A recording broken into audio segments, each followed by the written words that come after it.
Pressure metal in your mind. Pressure with the pedal sheet. Red line to the pedals fall free. Like angels of cherry trees. My flash and tick fleece. They're gonna squeeze at 18 and shiver in the blood glass sleep.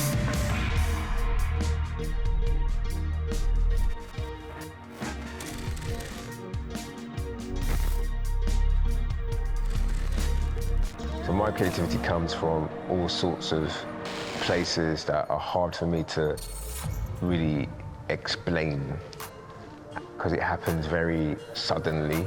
I do see a lot of similarities between my kind of creativity and Royal Enfield's, and I think that's why the collaboration was so straightforward and fruitful, because I think there's a willingness to try new things, there's a willingness to engage in hybridity, there is a willingness to take risks.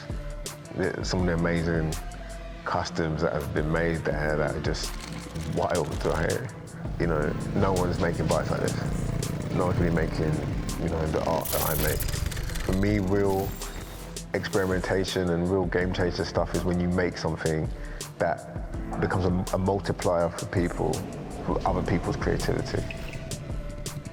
And when you create an entire culture that didn't exist before.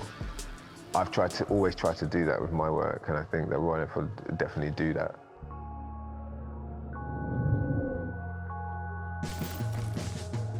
The design had certain aspects to it and influences. Each of the sub-designs were that particular thing taken to the nth degree. There was other stuff that was very sci-fi, there was other stuff that was sort of very brutalist. These were all parts of the ideation and the mood board. What we came out with was like the best bit of the various directions that they had gone in. I think that the Royal Enfield design team are pretty incredible. I hope and I feel like a lot of people were able to get in and do those details.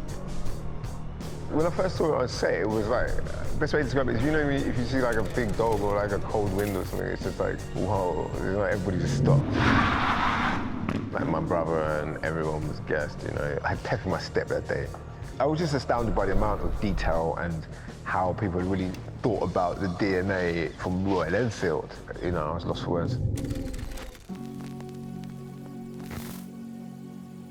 How do we do those things that are different?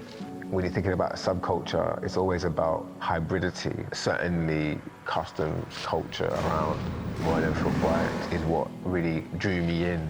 The characters in the kitchen, it's like they don't have much, but what they do have is how they express themselves. The bike is a character in the film. It's integral to the story. It's integral to the life of one of the main characters, and I felt like it had to take its place in history. Part of what I wanted to do in the kitchen, make sure that the kitchen represented that and represented London. That the bike was something that was realistic, that will pass the G-check and the seat.